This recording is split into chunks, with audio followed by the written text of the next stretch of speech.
the sun, the spirit of the sea, worthy of the shadow, come shine down on me. Good evening, everybody. Good afternoon, good morning, depending on where you're zooming in from. I'm Beka Economopoulos, the director of the Natural History Museum, and I am honored to welcome you to today's roundtable, Red Natural History and the New Red Scare. This event is part of our ongoing series, Natural History for a World in Crisis, a series that brings urgent conversations into public view and conversations that don't just respond to crisis, but reckon with its roots. Among our current crises, a new red scare, targeted, calculated, accelerating fast. Entire disciplines are being defunded, agencies gutted, protections rolled back. Student protesters surveilled and deported, educators and scientists labeled threats. The goal isn't just to silence individuals, it's to dismantle the very infrastructures that support critical, justice-oriented research and action. But this isn't new. Tonight, we'll trace the long arc that brought us here, how earlier Red Scares targeted knowledge and those who produce, preserve, teach, and organize around it. We'll dig into what's happening now, what's at stake, and what strategies for resistance and resilience are emerging across movements, institutions, and disciplines. I will be joining the discussion tonight with some of our Red Natural History Fellows, some amazing scholar activists who are challenging the colonial foundations of natural history, not from the margins, but from within a living insurgent tradition, one rooted not in extraction and enclosure, but in justice, solidarity, and the defense of all life. Red Natural History draws from indigenous cosmologies and land practices, environmental justice organizing, abolitionist and decolonial thought. It sees natural history not as a neutral observation, but a battleground of meaning about who we are, what matters, and what kind of world is worth defending. It's not only about resistance, it's about building the world that we need, where science serves liberation, institutions are accountable to the communities they claim to serve, and history illuminates the paths of struggle that brought us here. And that's what we're holding space for tonight. To understand this moment, not in isolation, but as a part of a longer story, and to ask, what's happening now? What's at stake? And what are we building in response? A few quick notes. The event is being recorded. We will email the video out to everybody who registered. We aren't sharing the full transcript of the chat, but we will include links or resources that you drop in the chat in our follow-up email. Also, you'll see a Q&A box at the bottom of your Zoom screen. Use it anytime. We will leave space at the end for audience questions. And if you'd like, please introduce yourself in the chat. Let us know who you are, where you're calling from, and what brought you here. Finally, deep thanks to our event sponsors, the Henry Luce Foundation and For Culture, for making this work possible. With that, I will hand it off to my colleague, Steve Lyons, our research and writing director and coordinator of the Fellows Program. He's also tonight's moderator and will frame the conversation and kick things off. Hi, thank you so much, Beka, and thank you everyone for joining us tonight. So, or today, as it may be. So as I'm sure everyone knows very well, in the past few months, the Trump administration has been working fast and hard to gut expertise from state environmental agencies, and to strip federal funding from research on racism, gender, and environmental justice, all in the name of restoring truth and sanity to American history, as one executive order was titled. So as Beka mentioned, major universities are being punished for allowing student activists to demonstrate on their campuses, and proponents of justice for Palestine are being detained by ICE, stripped of their visa statuses, and some are being deported. But even before Trump entered office, a bipartisan coalition in the Senate passed the, quote, Stop Terror Financing and Tax Penalties on American Hostages Act, which endows the IRS with new powers to strip nonprofits of their 501c3 status if they're found to, quote, support terrorism in either deeds or words, thus establishing yet another executive tool to mobilize the poorly defined terrorist as a boogeyman to sanction support for everything from indigenous water protection to Palestinian rights. So across its many campaigns, the Trump administration has been targeting the spread of what it calls anti-American ideology, which in practice seems to include quite a lot. It seems to include everything from environmental justice and critical race theory to what they call cultural Marxism and anti-colonial critique, among many other things. So people in our world, and I'm sure in many of our audience's worlds, are justifiably nervous about the implications of all of this for themselves and their work, feeling a new urgency to shore up their data security and to possibly think twice about what they state in public. Many are struggling to catch their bearings in the midst of this new 21st century Red Scare. So today we're going to engage this contemporary context by turning down the alarm bells that can often lead us to feel overwhelmed and sometimes powerless.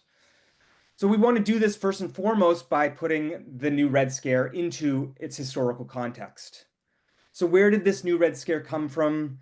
What can we learn from scientists, scholars, organizations, and community groups who've withstood Red Scares in the past? From radical scientists who organized amidst the anti-communist witch hunts of the Cold War era, to the indigenous nations that survived what Lenape scholar Joanne Barker calls the original Red Scare of indigenous erasure and cultural genocide that attended the founding of the United States. But also, why is the Trump administration targeting the institutions that it is? Why is it targeting institutions of science, history, and heritage to begin with? And what does this targeting mean for scholars and scientists who are committed to what we've been calling red natural history, a tradition of natural history that at its very broadest serves as a challenge to the very capitalist imperatives of extraction and enclosure that are the bread and butter of Trump's American dream? So I want to welcome our panelists for today, LaPier, Andrew Curley, and Kai Bosworth. And for those of you who are familiar with our programs, all of these have been speakers and organizers of events in the Natural History for a World in Crisis series. So I want to welcome and thank them for coming today, and as well as the Natural History Museum's Beka Economopoulos, who you've already met. And I hope what we'll have today is an informal and lively roundtable conversation, so looser than many of our events in the past. So we're going to move from the question of history, how we got where we are, to what's at stake for the Trump administration, and finally to the strategies that people are developing to resist this new round of repression. We're going to leave the last 20 minutes or so for audience questions, so please send us your questions in the Q&A. If you send the questions just in the chat, we probably won't see them. So with that, I invite Beka, Kai, Andrew, and Roz to appear before us for this conversation. So I'd like to start with a question that just sort of sets the landscape, sets us in our present situation. We're hearing in the media a lot about, this unprecedented situation that we're in, right? But of course, there's a history to this kind of 21st century Red Scare, right? It didn't come out of nowhere.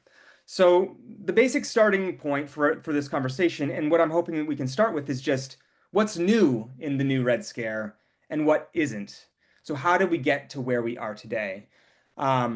Maybe we'll begin with Roz and then just chime in when you have something to say. Thank you. Well, welcome everybody to our discussion today. I'm really excited to have this conversation because it's something that all of us have been talking about, especially sort of behind the scenes. but it's something that I think we need to have more public conversations about these really important issues that are occurring in the United States today. So to address Steve's question to begin with, one of the things we need to remember is, of course, the United States has a very long history as a country. And over the course of those many years, it has both impacted other communities, including my own community, indigenous communities, and had interactions with other places around the world. So even the term sort of Red Scare, the reason why we're saying the new Red Scare, of course, there's been several other Red Scares in the past, does have kind of a history, and it has sort of a, I guess, a kind of a framework around it. And that is that some, as part of that, there is either a real or perceived threat that the US believes that it is under. And as part of that, we end up creating a situation, and sometimes it is from the top down. In this case, it definitely is from the top down, where we create situations where we are politically oppressing people, where we are removing people's civil liberties, where we are scapegoating certain people, and that we are, again, having this kind of perceived kind of threat that may or may not exist.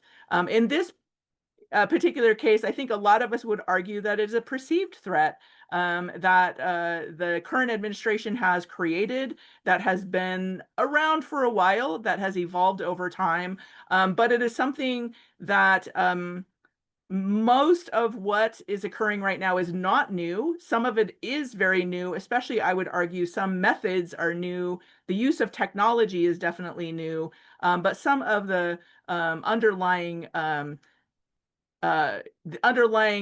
ways of thinking about oppression, repression, removing people's civil liberties, that is definitely not new, and it's something that has happened over and over again in United States history. And if we look at particular communities in the United States, and I would argue definitely looking at indigenous communities, we can see what the United States government is doing right now is something that we have experienced many times over in the last 250 plus years. So I'm going to stop there because I know that there's a lot more that we can add to this conversation.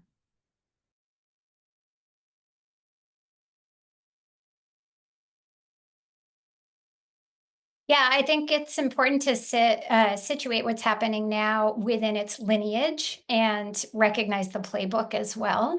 So certainly this country has a long history of criminalizing knowledge and those scapegoating those who pose a threat to their agenda or threatens power. And that ranges from crackdowns on Indigenous land science and Black freedom pedagogy and radical labor education. And now, though, I think we are seeing an incredibly fast speed of the evisceration of not just particular institutions, but entire fields of study and ecosystems of knowledge. It's very hard to bounce back from that, though not impossible. And we'll I think we'll have an opportunity to talk about some strategies. But we do see with this its antecedents in previous Red Scares that were named as such in this country. In 1919, the first Red Scare that was really focused around a response to labor strikes and Black liberation movements and post-revolutionary fears stoked by elites. And that led to mass arrests and immigration hysteria and so on, as well as expansion of state surveillance, very similar to now, though certainly it's supersized with the assistance of mass AI models employed by DOGE in government. The second wave came in the 40s and 50s, and this was the McCarthyist brand of Red Scare. And in that period, scientists were labeled security risks, teachers and professors were fired, cultural workers blacklisted. So the goal wasn't just to root out communists, it was really to discipline an entire intellectual and cultural landscape, so that there wasn't straying too far from state-sanctioned boundaries. I think what's different now is that the utter disregard for constitutional law and legal precedent, and this mandate and technology-powered AI-charged crackdown on dissent and critical inquiry and action.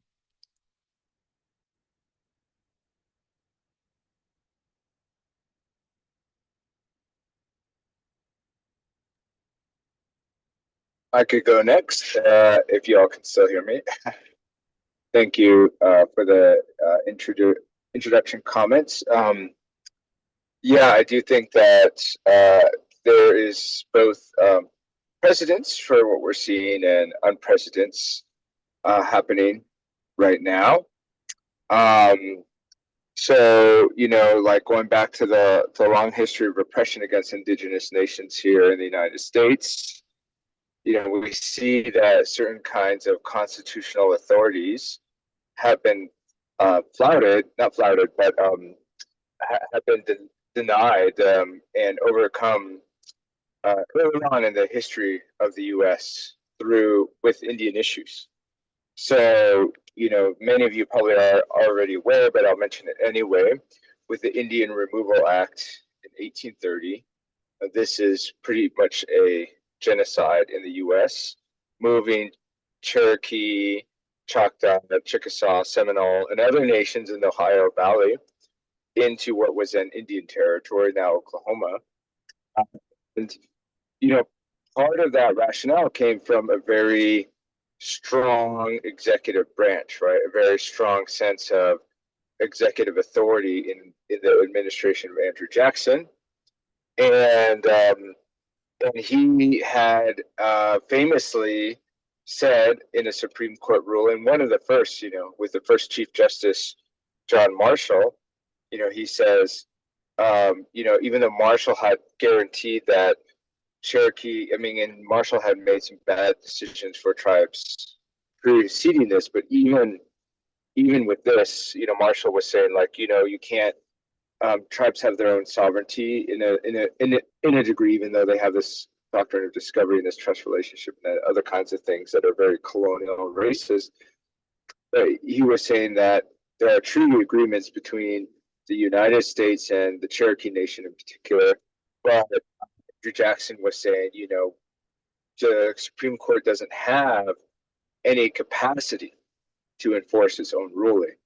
It kind of goes on a system where you have to follow the Supreme Court's decision, and that often is the case when it's sometimes very repressive measures, then we will fall in line and say, hey, they're going to make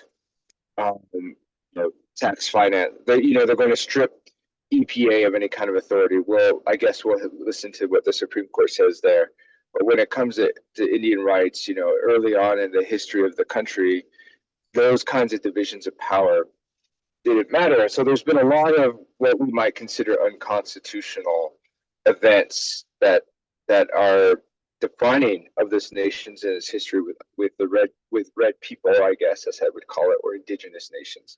And so I think that's baked into the system. That's baked into what's kind of unique with Trump is this very nostalgic callback to something that is being defined as America.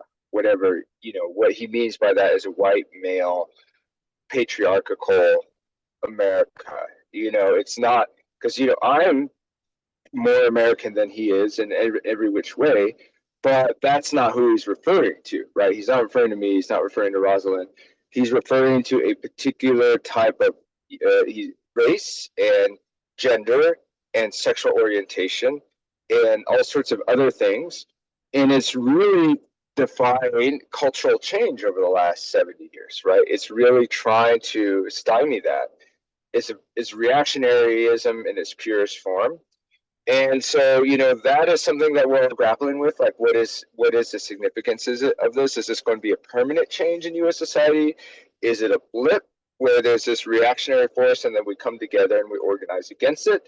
All of those things are yet to be seen, but we can at least say that the undercurrents of this thinking are this like fantasy nostalgia for a past that obviously we can argue didn't exist. So I'll stop there because there's all of us have thoughts on this, but in terms of the framing of who are the threats, that animate the Trump administration's approach to thinking about insider outsider status of the United States. He's drawn upon long sordid histories that are pretty consistent within the US DNA.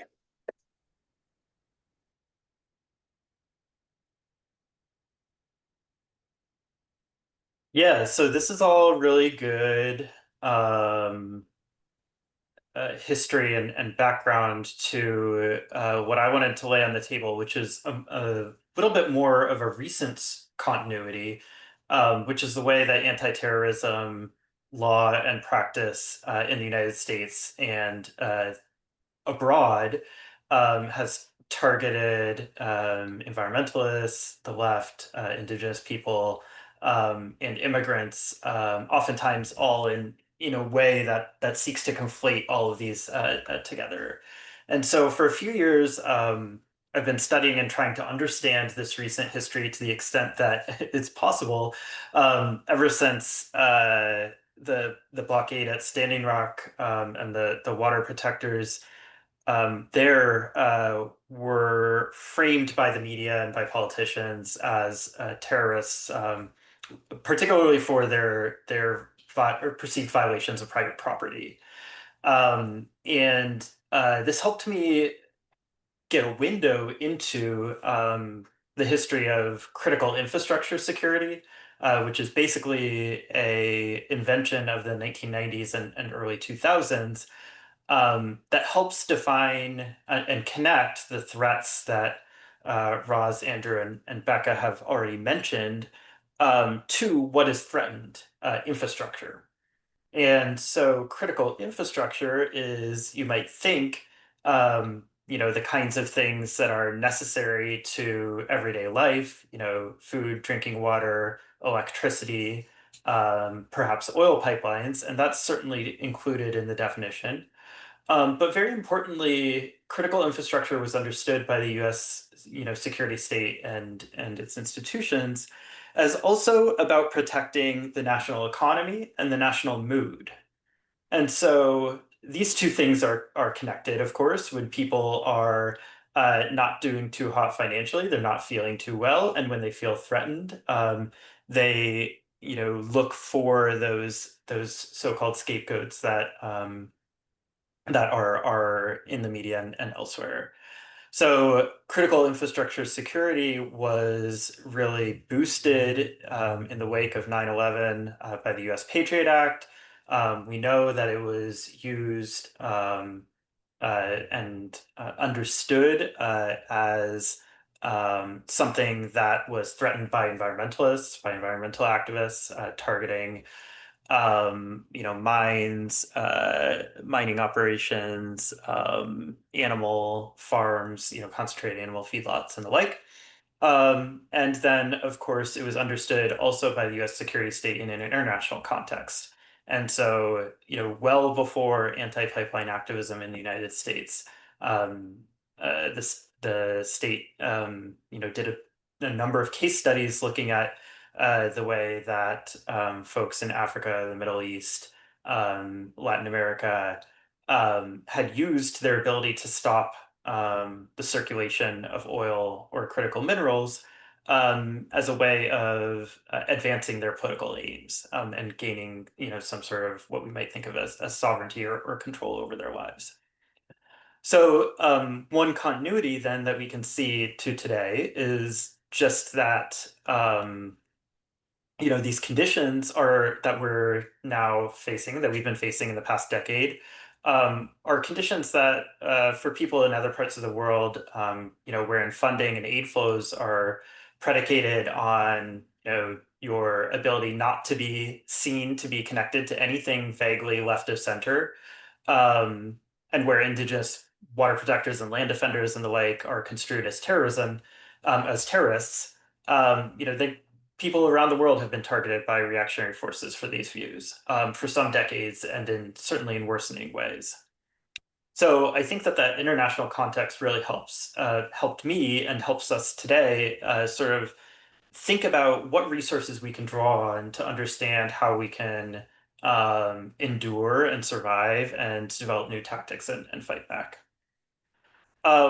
In other ways, we are seeing a broadening and extensioning of the sort of soup of threats to critical infrastructure, to everyday life, into new realms. And here, the one thing that I wanted to highlight is the way in which the current administration is construing speech, advocacy, research, or political ideology on social media as potentially material support for terrorism.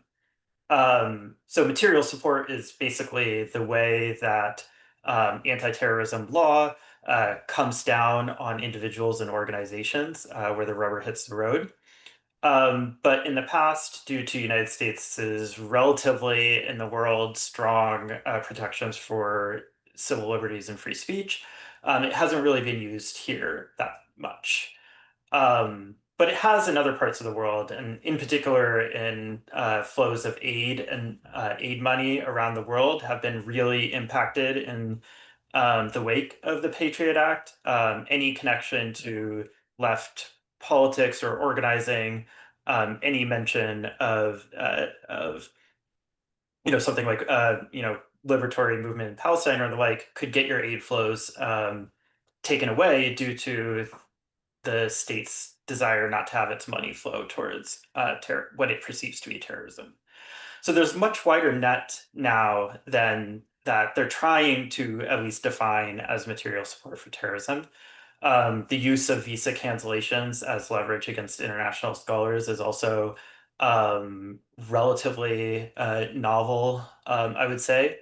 And then finally, I did want to mention, and I can go on this for some time, so I don't necessarily want to, but I do think that the end of the kind of public-private partnership model for research and development funding is particularly interesting.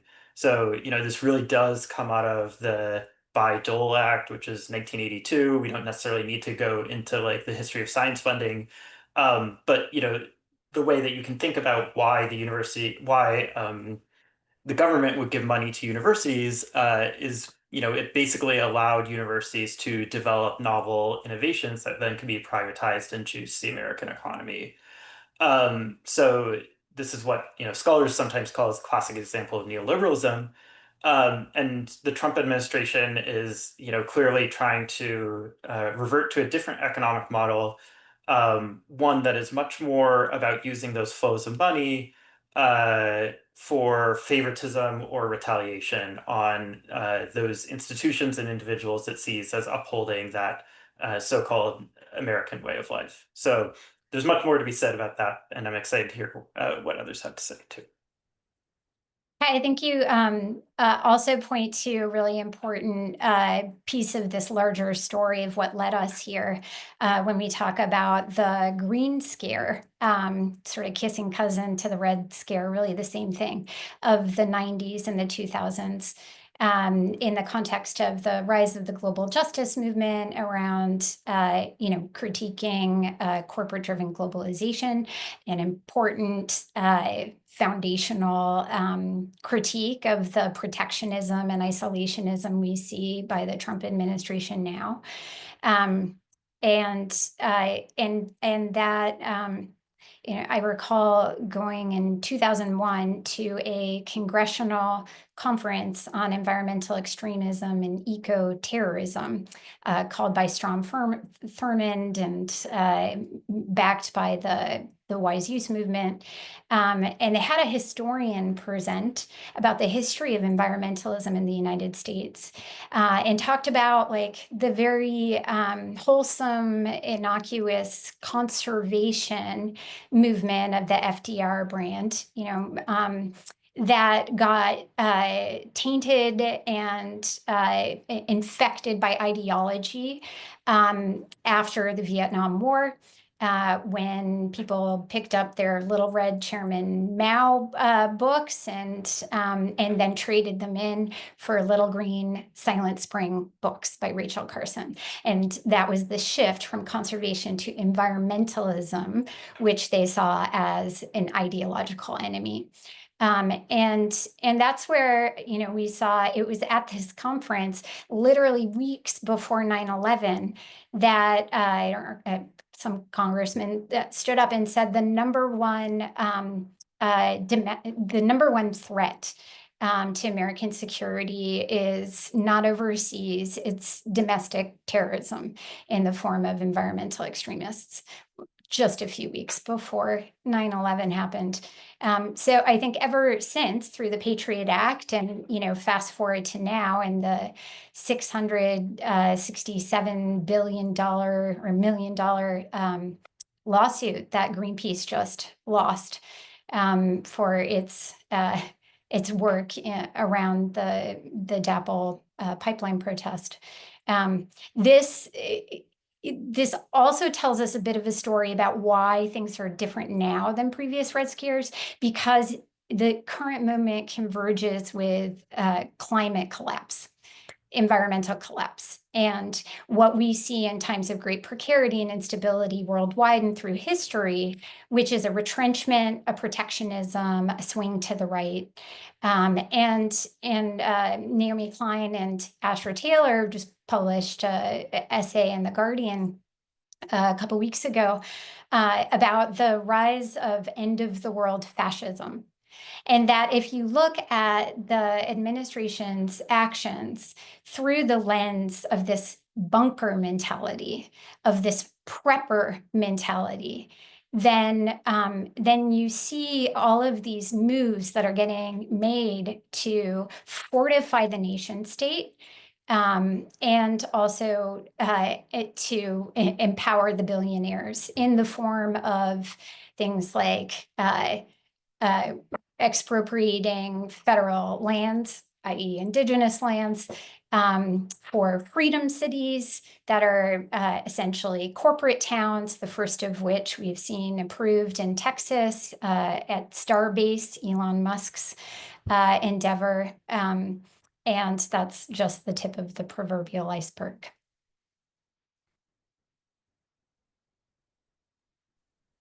Well, I'll just jump in and say, I mean, one of the things that we've seen happen just in this very short few months is kind of this perception, right?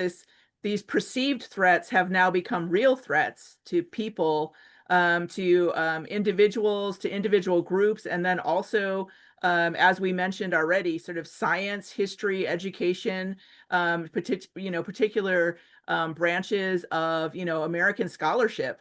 And we've seen, massive cuts now that have happened at the federal level. Of course, we've seen lots of people lose their jobs and departments being dismantled. So I think that the idea of that America First, right, that was brought into as part of this new philosophy with the administration, and what they perceived as threats to that idea have now become real threats to some of us, right? And it's something that we need to think about how we are addressing that, right? And we've seen different methods already within the United States of ways that people are resisting the current administration, ways that people are thinking about how to survive, right? Some people don't have it. You can't resist, right? So how do you survive a situation like this? And I think that's something that kind of moving beyond just discussing the history and understanding the history, which I think is really important because it helps us really learn the context of like where we are today. that we are now moving into this new kind of phase, right? We, in fact, a friend of mine and I, we've been joking about it kind of every Friday night, you know, the Friday night massacre, because it seems like every Friday is when people are losing their positions. Every Friday is kind of when you know, there's a new order from the White House of who you know, what places are going to be losing their funding, and so I think it's something now that we need to sort of think about what are we going to do next, right? What are we going to do next? Because we kind of know the trajectory. We've seen what has happened in the last few months. We know the trajectory and where this is heading. And I think that, again, there's sort of already this sort of resistance movement that has been happening in the last year with kind of the war on Gaza, which has then bled into this resistance movement that's happening now with the new administration and these new policies. So. One of the things that I have been thinking about quite often when seeing Trump's executive orders and policies is there's almost like never been a better argument for how history matters or something, how education matters than the way that Trump and his administration has been treating it, you know, with such great respect that it needs to be obliterated and completely transformed in a matter of a few years.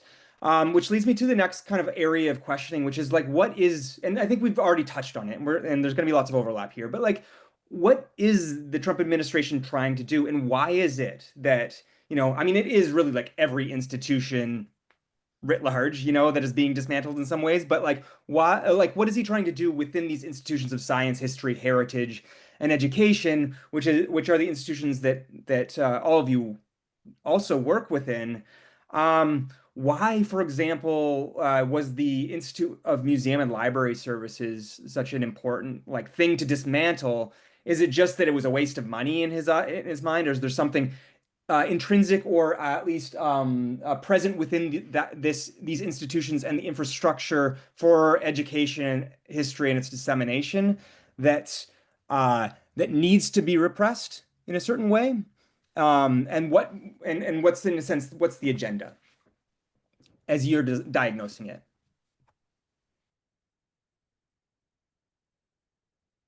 You know, when we launched the Natural History Museum back in 2014, our shot across, and for anyone who doesn't know our history, we're traveling pop-up and online museum for the movement. We call ourselves, founded by artists and activists and scholars back in 2014. And we teamed up with scientists and Nobel laureates around the world to issue a letter calling on museums to cut all ties to fossil fuel interests, precipitated by our collectives learning that David Koch, big funder of the Tea Party and the libertarian and far right, big proponent of the gutting of government and hollowing out of our institutions, sat on the board of New York's American Museum of Natural History, one of our, you know, largest, most influential institutions of science and education.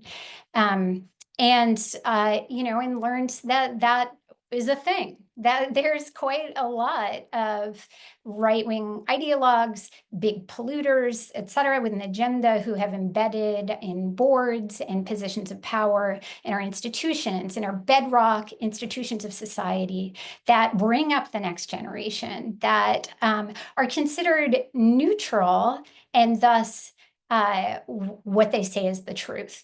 And so that's a position of power to intervene upon. My suspicion is they thought the Institute of Museum and Library Services and much of that sector was too far gone. Let's just obliterate that. At the same time that we're commandeering key public institutions like the Smithsonian, the National Gallery of Art, the Library of Congress, and so on. And so they've, you know, what's happening now, they've targeted for elimination the entire agencies of the IMLS, Museum and Library Services, NEA, National Endowment for the Arts, NEH, National Endowment Endowment for the Humanities, the Department of Education, the Historic Preservation Department, are all targeted to be eliminated. And then also, of course, massive sweeping cuts of the EPA, of the National Science Foundation, NOAA, cuts to climate science, et cetera. The Superfund program, that, all of these, that the real impacts are children, our collective memory and understanding of the world, what we carry forward, and public health and the health of the land and the planet. And so who does this benefit? Certainly not the people. And I think there is that scapegoating where in many ways they're employing a lot of red herrings in their attacks that are just like shiny balls for the culture wars in the American public that divert attention from the true agenda, which is much more nefarious. And I still go back to that prepper mentality of understanding, this rising time of crisis and the ways in which they're taking care of their own. Yeah, I'll jump in real quick and say it's hard to know what's going on in the Trump administration from an outsider perspective. But working within an institution like the University of Arizona and also having colleagues in different institutions thinking about the impacts on quote unquote higher education, I would venture to say that that the administration, which is a composite of a lot of different interests, are drawing upon cultural undercurrents, right-wing reactionary undercurrents that have a lot of purchase, have a lot of cachet within certain groups. And so this whole idea of like anybody who's talking about Black history is anti-American, anybody who's talking about Native American history is anti-American, thinking about all these groups in isolation and saying how we are the ones accusing us of being divisive and the ones being racist. It's this inversion that occurs. And just at the University of Arizona, we just had all of our cultural liaisons between different demographics and the university population cut. They just, including the Native American student representative. And here we are in an institution that is got 22 federally recognized tribes, a large Native student body, wherein administrators, largely from out of state, mind you, largely these are people coming in, through this administrative class that oversees universities, or a whole nother stream of thought on that, but that are implementing Trump's agenda, and partly because of some of the issues that Kai raised earlier about the funding model and the way that universities have sold themselves out in large part to outside interests. And so it's not like they were pretty it was like they easily went along with this agenda, without much many of our institutions without much pushback. But I will say, getting to a point that when we're thinking about like looking at it from maybe a political economy lens, thinking about the moneyed interests involved, there's a lot of this symbolism, these little balls of red herrings and things that are being floated that gain certain kind of traction, whilst there's also an agenda, right? And a lot of that is directed towards reducing taxes for the ultra rich, reducing kind of laws against monopolization and more concentration of ownership of various kinds of corporate entities. And then, in the case of energy, where I look, it's very interesting for me because you see that Trump just recently issued a couple of executive orders around coal. And, reading those executive orders, there's not much to it. There's not much in it that would salvage coal, quite frankly. This is my take. Others can disagree. But it just says, if you read the memorandum, they say, oh, we will look into the executive branch and see what is, impeding us from using coal or whatever. Or they say fossil fuels. And it's like, well, they didn't even do their research before making this announcement. They just basically said, we'll look into it and we'll try to revive the coal economy this way. Trump's Secretary of Energy cut his teeth on natural gas, on fracking, on a totally different part of fossil fuel production than coal. In fact, it's the #1 threat to coal is natural gas. It's what killed the coal industry. So it's really interesting. You know, they're playing both sides here. They're emphasizing a certain kind of fossil fuel production. They put in the language that says we can sue state governments that have anti-fossil fuel agenda, which is this kind of strong executive approach, overbearing relative to the history of our federal system in the U.S. And we are going to, continue. We're going to open up public lands for more fossil fuel development, which will probably not include a whole lot of coal. Will include all sorts of other terrible things, including uranium. And so it's just it's a combination of symbolic window dressing, trying to get a rise out of a disaffected class of workers.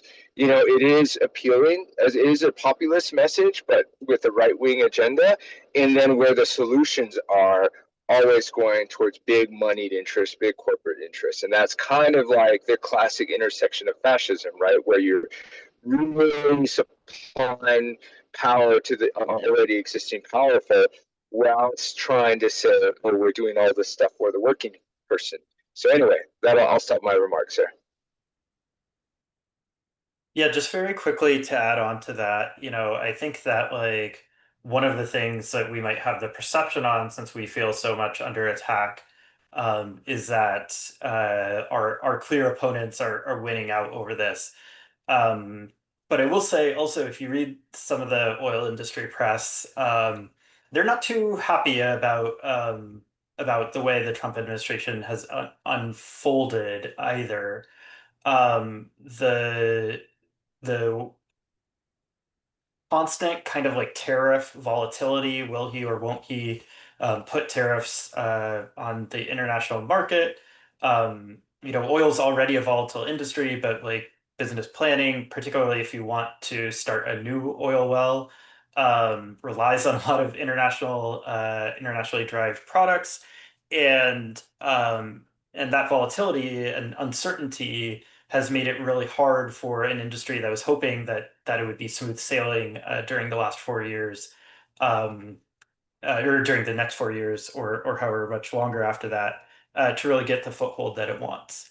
And so those kinds of like contradictions are where we can see some of these fissures in what is kind of like a coalition that has a lot of different aims, can help us kind of like understand or go back to the drawing board a little bit and say like, well, if it's, you know, if some of the people we perceive to be winners in this situation aren't thinking of themselves or describing themselves that way, are there other sorts of aspects to this project that might be a higher order priority for the administration?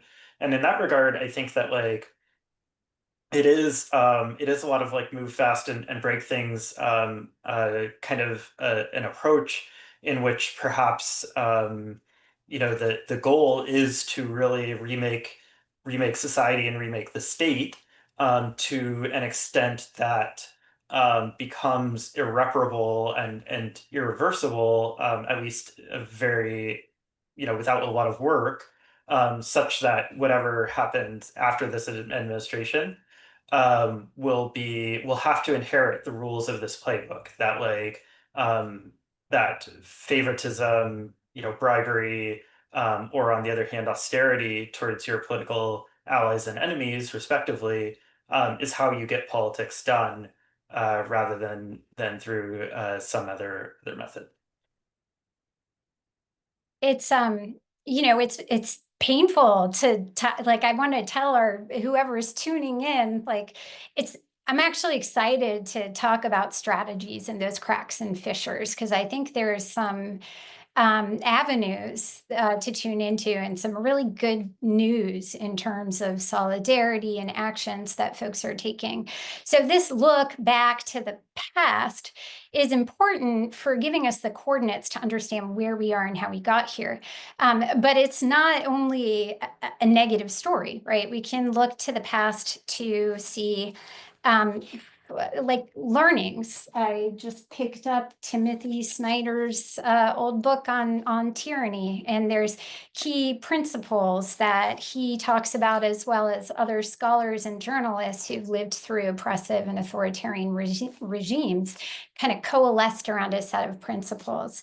One is that you are most powerful at the beginning of oppression. The earlier you resist, the more normative resistance becomes, right? The later you do it, the more dangerous it becomes. 2, do not obey in advance. This strategy never works. And we've seen, unfortunately, Columbia University, some other institutions and law firms and so on that chose that road, and it has not served them. And also how so many organizations were quick to jump to and eliminate their DEI programs and departments. So anticipatory disobedience will not protect you. And also, courage is contagious. So we need to see each other. We need to be sharing resources. We need to be having these strategy conversations publicly at the same time that, we're smart and cautious about our cybersecurity and, just our online hygiene. We embolden one another, and that's what it's going to take. We can look to the past for some inspiring historical precedent. Case in point, the previous Red Scares in 1919, in the 1940s and 50s here in the United States, where even under those conditions, people found ways to resist. Blacklisted writers formed mutual aid networks and published under pseudonyms. Educators formed underground schools and alternative presses. Scientists collaborated with civil rights organizations and built public health initiatives that the federal government couldn't touch. And this resistance wasn't just about protest, it's about building the infrastructures. And I think certainly I'm excited for this next half of the conversation, where we tune in to where those cracks and fissures and contradictions are that we can pry open while simultaneously building and fortifying our networks of solidarity and infrastructure for the long haul.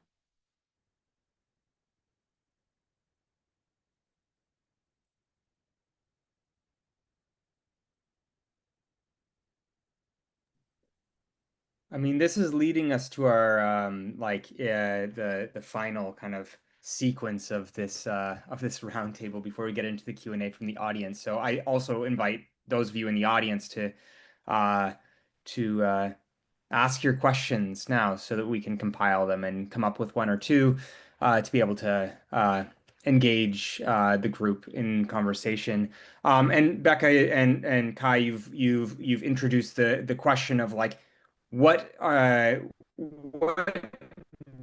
does the look at our diagnosis of the present expose in terms of fissures, in terms of what about opportunities for collective organizing amidst these sort of siege after siege after siege. Everything looks terrible, and yet we know from history that groups who organize withstand, build power, and sometimes come out, in a better place than they were when they came in. Now we also know that Red Scares are violent and oppressive in very real ways. But the question of the question that I want to lead us to here is really, what are you seeing either in your institutions, in the infrastructures you're working within, in the communities you're working within, or that you're seeing in outside of those institutions and communities that you find are there's something there, that the people are working with. There's some we aren't just, flopping over like Columbia University.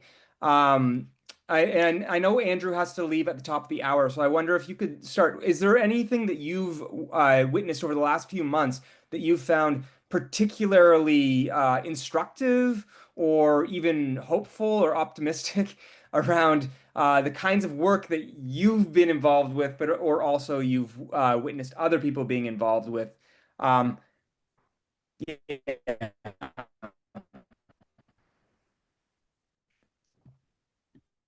Yeah, sorry, I have to go again real quickly after I just spoke, but I'm not the best organizer out there. I'm not the one that's on top of the emails or the signal chats and all that kind of stuff. So, I hesitate to be like instructive in these areas, but I will say I'm inspired by the organizers and the people who are doing this kind of work on the ground, and especially like on my campus at the University of Arizona.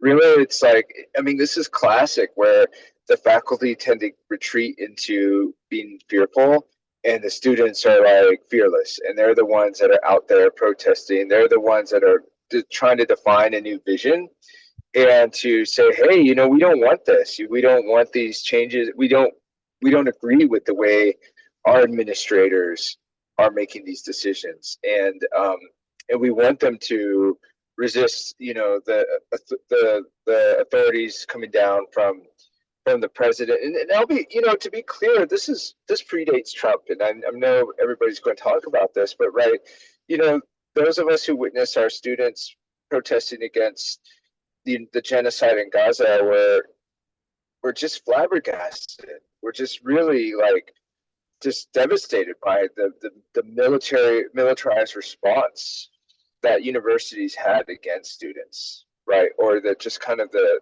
failure to protect protesters or people like at UCLA from right-wing attacks, right? Those students were getting like literally beaten up by right-wing reaction folks, and their lives being put in danger. And at Arizona, like elsewhere, there's a militarized police come on campus and shoot tear gas at kids. And so, this is very disheartening. And that was all during the Biden administration. Is there bipartisan repression, that's going on? And the governor of Arizona recently just signed a legislation that outlaws student protests on Palestine, under this guise of anti-Semitism, which has taken on these very broad definitions, right? Any support for Palestine, any kind of sense of humanity for people under the crosshairs of a military instrument, is seen as anti-Semitic, and that's just wrong, both historically and morally today. It's just absurdly wrong, and kids know that. The kids recognize it. It's really us, the people who have like older and more experience in faculty, who get craven and fall back into like being fearful of what are the consequences going to be if we speak out. So, I try to like, I do get scared. I get intimidated to speak, and there are like real consequences for participating in things like this. But like, you see that things aren't going to change if you just sit there. And like, people are under much graver threats than what we're under. So you got to think, relatively, like Kai mentioned, international issues, like how aid has been affected in the past. And it's been very different when you look at it from that perspective compared to the way we experience things in the US. So I don't know, I'll just end on that. I think that's, I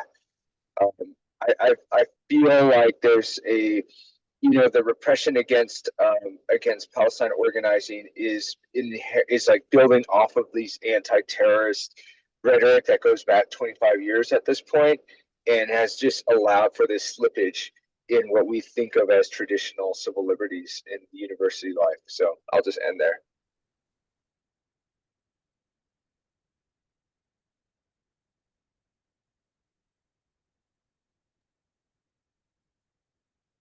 Well, going back to one of the things that Beka had said a little while ago, is, I think we do need to start thinking about how we can work together to be able to find where there are, as she said, kind of those fissures, right? And build off of that. So, on the campus community, one of the things that we're seeing again is the scientific community beginning to realize how politics impacts their world, and being able to have them take leadership. I'm sorry, scientists, but for them to take leadership, to begin to address kind of the political world. And we've seen that in the last few months. We've also seen that in the last few years. But I think that that's something that increasingly we need to have those voices, and not just certain voices on campus that we seem to hear over and over again. I think off campus, one of the things that we need to be able to do is find the people in your own community. I'm out here in Montana, so the farmers and ranchers and people who care about the natural world and the environment, they're all getting hit by these new policies that have just been mentioned. They're all getting hit by the economic chaos that is occurring right now. And those are the fissures that are being created within the US that different political action can take advantage of, because those are the places that we need to be able to say, hey, let's all work together to address what is occurring right now.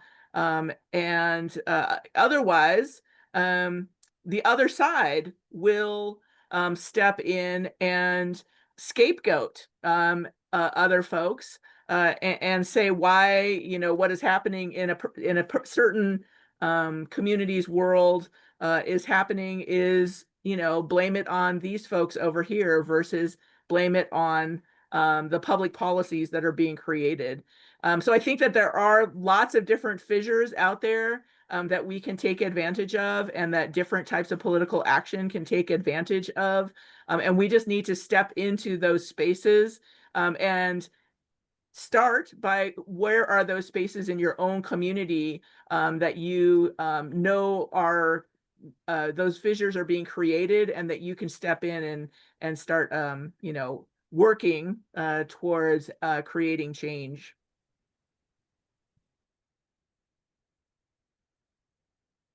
Yeah, I've got a lot of ideas, and so I don't want to go on for too long about them. But one of the things that I want to do is really take this as a time to reframe how we think about these institutions like libraries, universities, museums, and the like.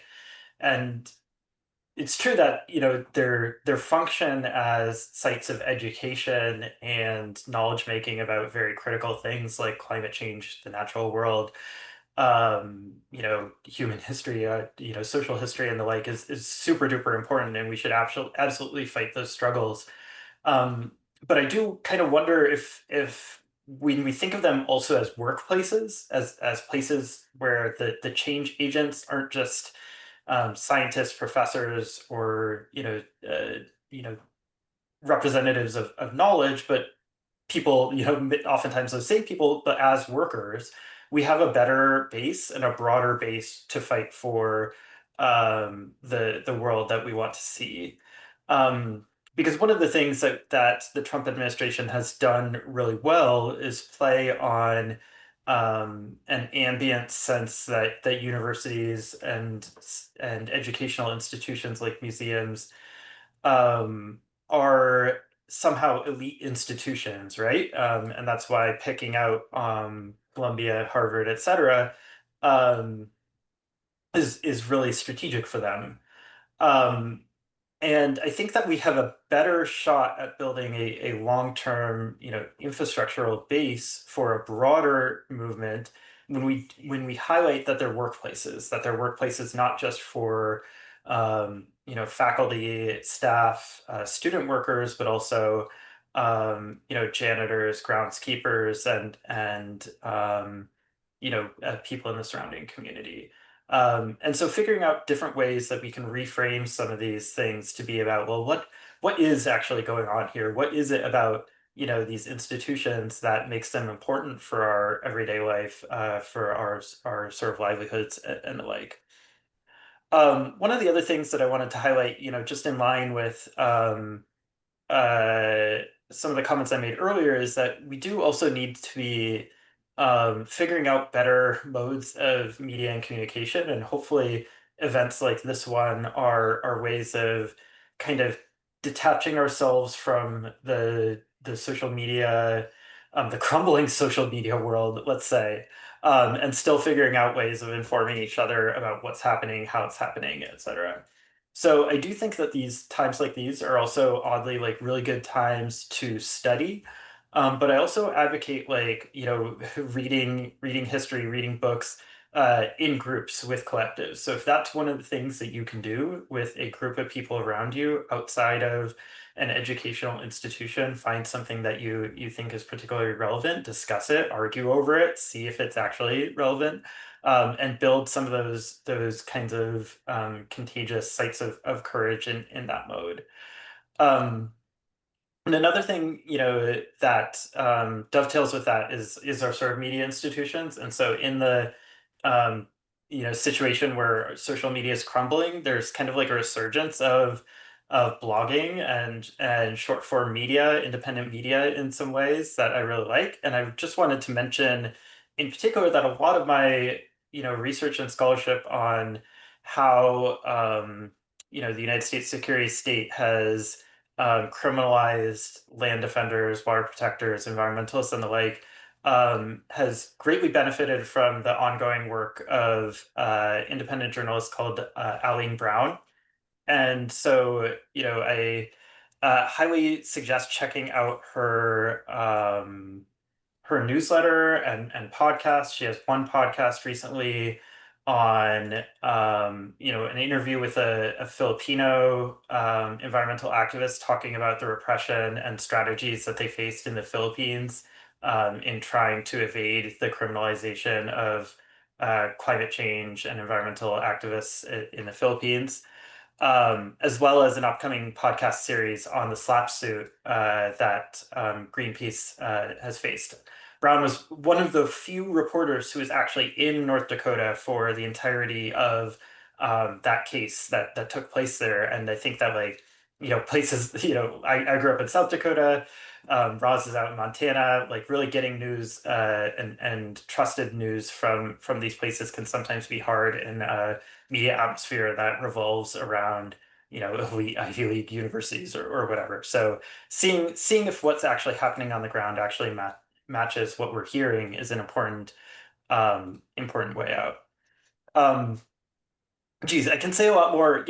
Just one last thing I'll say was directly related to what Andrew said.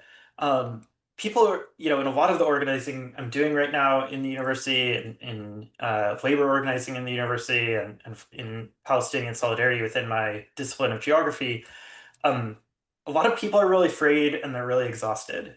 And I don't want to suggest that we shouldn't be afraid, but a lot of times people who are the most insulated are the ones who are most afraid to do something. As again, as Andrew mentioned, it's our students, our grad students, our precarious workers who are at the cutting edge of like pushing things.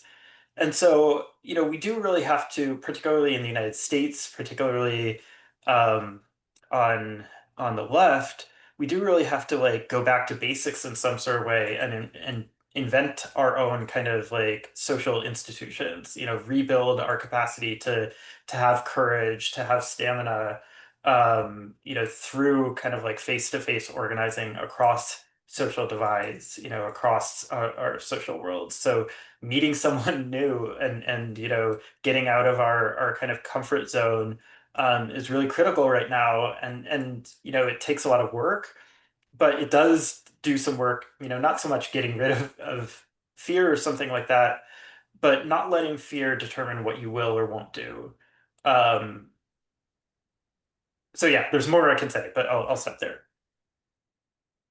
I think that's such an important point, Kai, because we know that authoritarianism or tyranny relies on fear. It's predicated on it. Certainly, I think the first couple of months of this administration, the fire hose strategy of or flood the zone, they called it in the news headlines, was precisely designed to do that. And it was by and large successful. I feel like now the dust is settling a little bit, which isn't to say that there isn't constantly things getting thrown at us, but I think we have a better picture of what's going on, and there are cracks that we can tune into and exploit, particularly those that create new political alignments that go beyond the choir and maybe are not necessarily left to right as much as they're top to down, up down. I.e., there's a lot of vehemence around billionaires against the backdrop of the price of eggs and inflation and now the tariffs and so on. You know, we saw this in the killing of the United Health CEO, how across the political spectrum, many celebrated that. I think that also some of those other cracks are the inconsistencies in what is packaged as an ideological agenda that corroborates, you know, Project 2025 and Heritage Institute and all of these, you know, right think tanks, but are very contradictory. You know, we're seeing like a reverse federalism happening around, you know, we want to hand things to the states, but you can't teach that curriculum in school. We're going to give you this one instead. And California and the 11 states that followed you around clean air regulations and car, you know, pollution, you can't do that anymore. So I would categorize some of the strategies we're seeing unfold around pushing back, stepping up, speaking out, and working around. So around pushing back, a lot of that is coming in the form of legal challenges and institutional resistance. So Harvard University keeps you know, meeting the latest administration tactic after getting $3 billion in federal funds frozen and threats to its tax-exempt status, has been ramping up multiple lawsuits and also recruiting many other institutions and universities to back them up. There's coalition lawsuits, so nearly 24 unions, local governments, nonprofit organizations banded together to file lawsuits challenging the massive restructuring of government. And there's also state level legal actions like Go Colorado. The Attorney General there has spearheaded over 20 lawsuits challenging the federal administration, many more. Right? But that doesn't relate so directly to people power. We are seeing that as well. And this is the speaking out.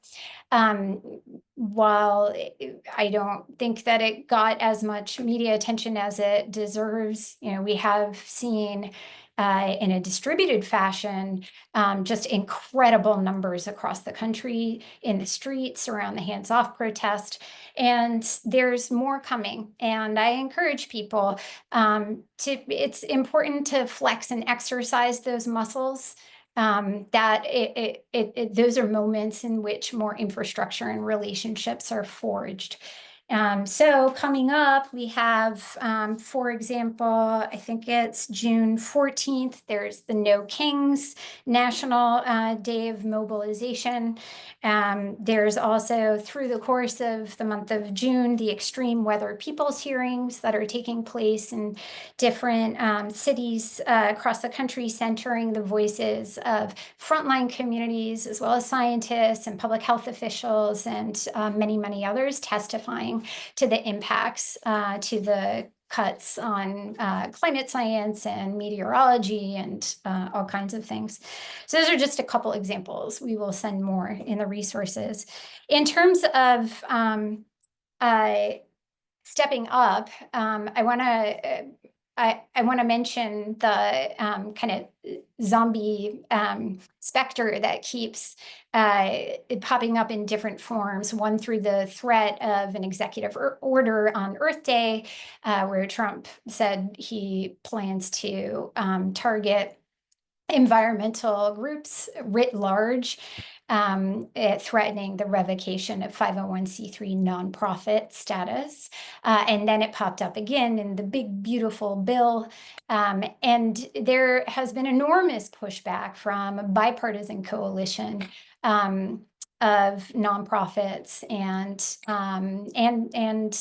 think tanks and others, and with that muscle from some right-wing groups in recognition that if the executive branch has that power to weaponize the IRS in unprecedented ways, that it can be turned against them under a different administration.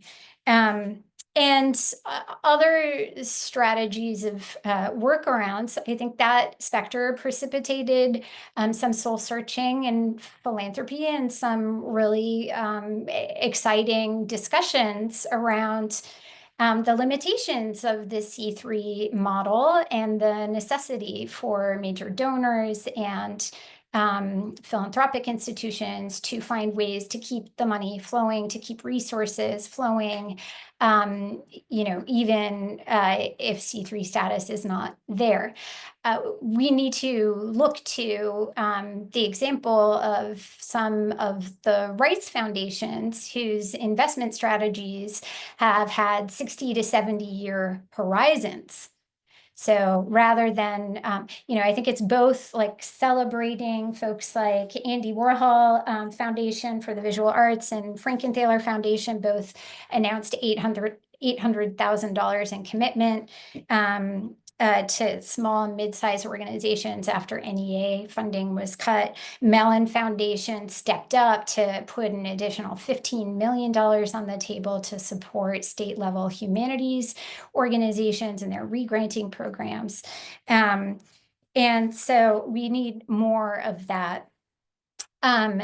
We also need investment in these, in leaders and thought leaders and practitioners who are not just like the rock stars coming out of organizing and movement spaces. Like, let's look at those, this is what our Red Natural History program is designed to do, is to support radical scholar activists who are researching, publishing in ways that are saying what needs to be said, but sometimes don't get those forums because of how political their work is.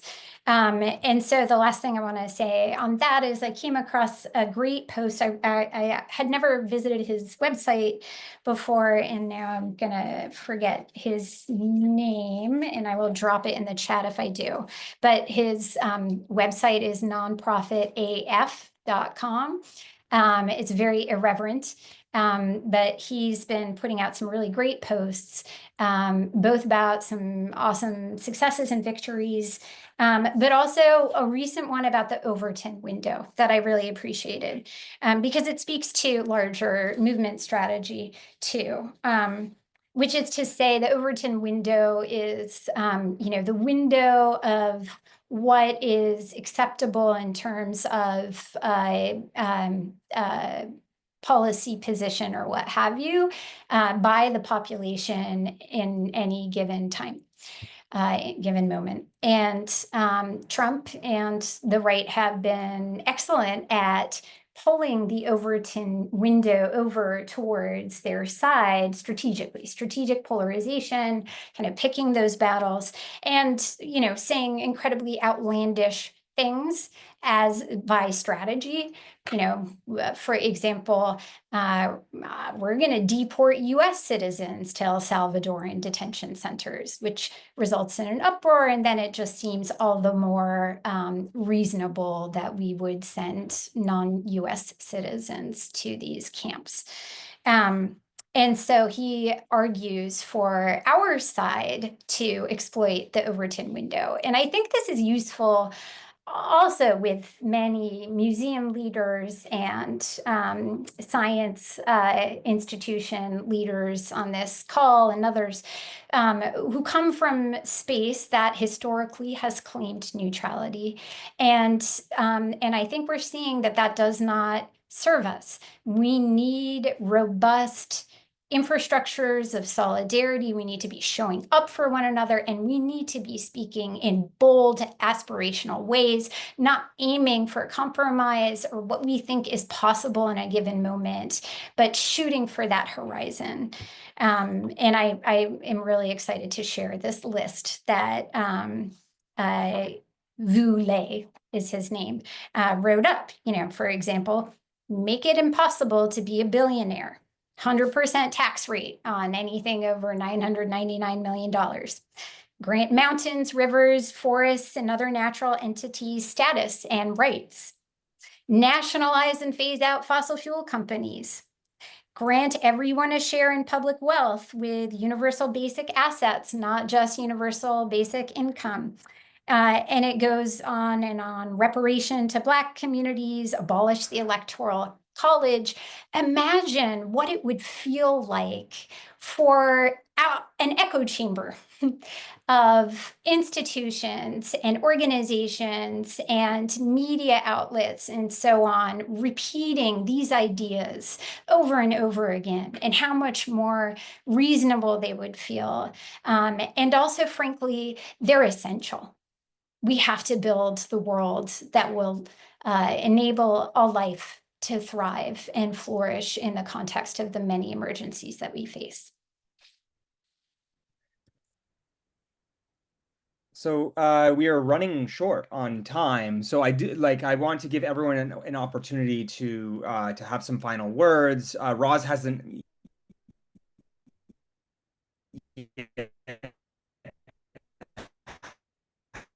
chance to speak to this last. The questions from the audience are, in a sense, asking for more on this last bucket of issues. And I just want to kind of raise some of those up as we've had a great and lively Q&A. Anna is asking, what can we do to continue to resist and dismantle the colonial white supremacist oppression in the next 2 to 4 years with all of the threats, aside from protesting and lawsuits?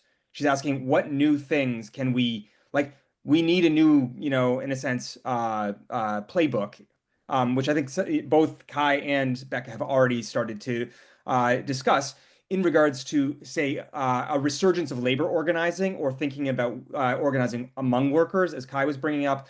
Beka was raising many issues just now in terms of large-scale political strategy.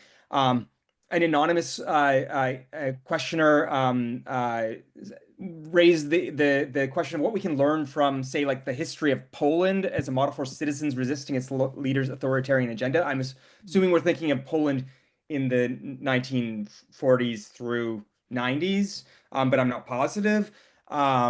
Which is to say, is there room for or reason to reinvest in a different set of in a sense, a different common sense on how to build power? Should we be investing more in clandestine political strategies in working not towards, say, more feet on the streets, as Beka was actually saying, like louder collective voices, but strategic underground strategies, and so on and so forth. And Bill has another similar question, but I guess I want to raise again, as an opportunity, especially for Roz to chime in on, like, what does this moment demand in terms of the big picture kind of common sense around how we should be building power and what that should look like, or what that could look like going into the future? So those are lots of really good questions. And since we only have a couple of minutes left, I think what I'd like to just sort of address really quickly is a reminder that next year is going to be the commemoration of the Declaration of Independence. It's going to be the 250th celebration of the Declaration of Independence. And one of the things that we're seeing today is with this dismantling, right? The dismantling of like the NEH and the NEA, the dismantling of some of our museums and our libraries, is that what we're going to see next year is a new narrative, right? A new created history of the United States of America, that now the federal government is beginning to fund these different types of projects that are going to happen next year to celebrate 1776. And so one of the things I would push back, somebody had asked the question at the very beginning of those questions of like, what can we do the next couple of years? I would challenge people, especially in your local communities, to kind of write the history of your own community. For those of us who are old enough, we remember the 200th anniversary, right, of 1776, the bicentennial. And when the bicentennial happened, communities around the United States created their own kinds of local museums, local library exhibits, local histories, to celebrate themselves and to tell their own stories. I think because what we're going to see at the national level is this new narrative, right? This new kind of created story of the United States, which is going to be really center kind of this white supremacist view of America first, as has been mentioned. So I think that now is the time to start thinking about that. Start thinking about how you can create your own story and tell the truth about your own communities. So I think I'll end there, because I think that there's a lot that can be done about next year, because we are going to be inundated next year with 1776. That is going to be federally funded. That's going to happen at the national scale, and we're not going to get away from it.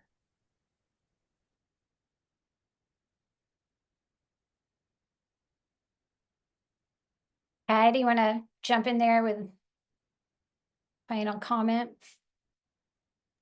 Steve's questions are far too big for me to answer briefly, and I'm not sure if this is the right venue.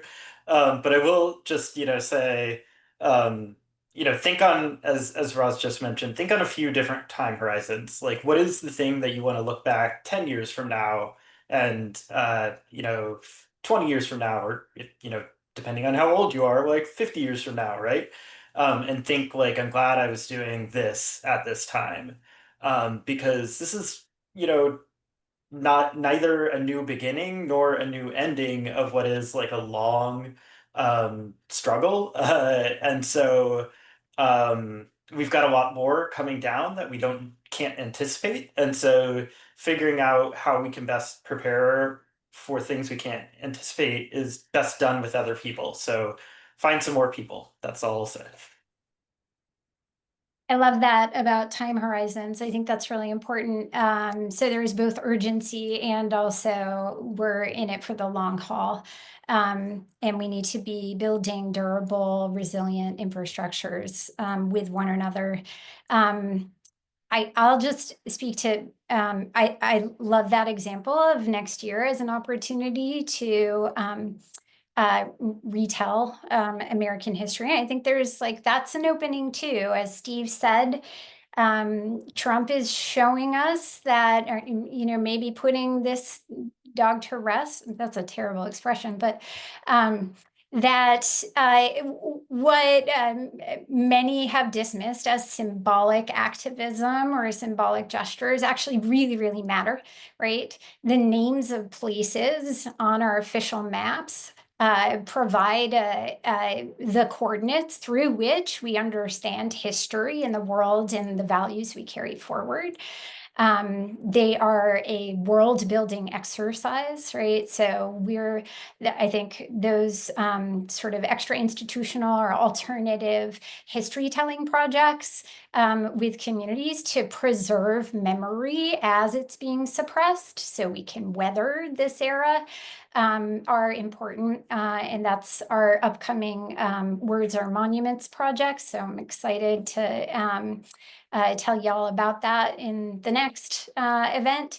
And then, other things that at the Natural History Museum, we've been investing over a decade in preparing for this moment, reimagining what a museum is. And that means resisting fossil fuel sponsorship and embracing independent funding streams that give you some autonomy. It means organizing campaigns to pressure other institutions when they're messing up, right? It means developing fellowships and programs to support these amazing scholar activists like Kai and Andrew and Roz. It means showing up with traveling exhibits and toolkits and public forums and so on in established institutions, in frontline communities, and in movement spaces. So whatever that looks like for you in your community, I think it's really important. Don't just work on your stuff, show up for others, because it will really enrich your sense of strategy and possibility. With that, I just want to thank Roz and Andrew Curley and Kai so much, and Steve for guiding such a rich and timely conversation. And thank you to all of you for joining us. I'm really excited for us to pull together a bunch of resources to share your way with the follow-up email. If tonight resonated, please, we'd love to hear from you. A feedback form just popped up, and we'll be sending out resources in the coming days. So to stay in the loop, sign up on our mailing list at thenaturalhistorymuseum.org. I want to thank again our sponsors, the Luce Foundation and For Culture, and our production team, Andrea Rollifson from the Natural History Museum and Cal Moody from Alluvium Gatherings, for helping things run smoothly behind the scenes. With that, we will close with a song by Micmac songwriter and activist Willie Dunn, Son of the Sun, recorded in 1971, but still very resonant today. Just listen to the lyrics. Thanks again. Be safe, be strong, and we'll see you next time.